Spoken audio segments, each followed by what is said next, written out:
Welcome back to my mini blog. So আজকে আমি আদিরার পাপা চলে গেছিলাম ম্যাক্সে, যেটা ফিফথ ফ্লোরে আছে মবি ল্যান্ড। তো ওখানে অ্যাকচুয়ালি আদিরা বিকেলবেলা থেকে খুব স্যাড ছিল, আর ওর মা তো স্যাড ফেস দেখতে পারে না। তো আমি বললাম চলো আদিরা আমরা গেম খেলতে চাই। তো আদিরা খুব এক্সাইটমেন্টে চলে গেল। তো আমরা পৌঁছে গেলাম, বাড়ির থেকে আমাদের 10 মিনিট। তো আমরা চলে এসেছিলাম 10 মিনিটের মধ্যে। জাস্ট নর্মালি আমি ঘুমাচ্ছিলাম, ল্যাদ খাচ্ছিলাম, তো সেই অবস্থায় মেয়ের খুশির জন্য চলে এসেছি। তো আমরা এসে তো গেম দেখে আদিরা তো জাস্ট এক্সাইটমেন্টে পাগলই হয়ে গেছে, যে কি করবে কি বুঝতে পারছে না। অনেক অনেক অনেক গেম আছে। তো এগুলো কি বলুন তো, চার্জেস আছে। তো চার্জেস একটা কার্ড নিতে হয়, এটা রিচার্জ করতে হয়।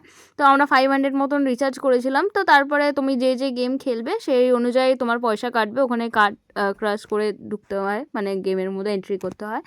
তো যাই হোক, এইভাবে আমরা প্রত্যেকটা গেম দেখলাম, কিন্তু আমরা সব গেম খেলিনি। এক একটা গেম অনেকটা প্রাইজেই ছিল।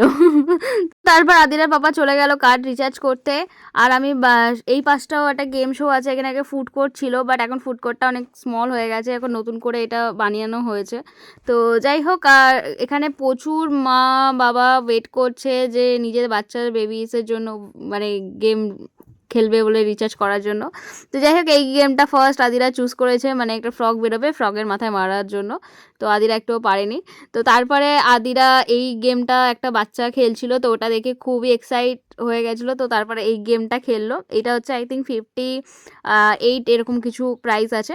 তো তারপর যাই হোক, তারপর আদিরা পাচ্ছিল না, তারপর আমি আদিরাকে হেল্প করছিলাম।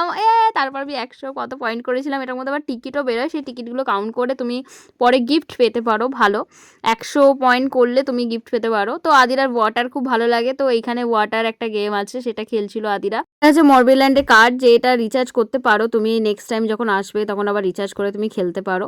ঠিক আছে, তো বা তোমার যদি ব্যালেন্স থাকে সেটা আবার পরের আবার অ্যাড হয়ে যাবে। তো তোমার কার্ডে তুমি ব্যালেন্সটাকে অ্যাড করে নিতে পারো, যে তোমার কত কি পয়েন্টস হলো। তো নেক্সট টাইম যদি তোমার বেশি হিউজ পয়েন্ট হয় তাহলে তুমি গিফট পাবে। ঠিক আছে, তো আমরা তার জন্য গিফট সেদিন নিইনি, আমরা রেখেছি যে 700 টাকায় খুব ভালো একটা গিফট আছে, সো সেটার জন্য। তারপর আমরা খেলে দিলে অনেক কষ্ট করে আদিরাকে ওখান থেকে বার করা হয়েছে, তার জন্য ওই লাস্ট ভিডিওটা আমি করতে পারিনি। তো এইভাবে আমরা এনজয় করে বাড়ি চলে গেলাম 2 ঘন্টা পর। সো আজকে ব্লগটা এই পর্যন্ত, বা নেক্সট ব্লগে দেখাবে। Tata everyone.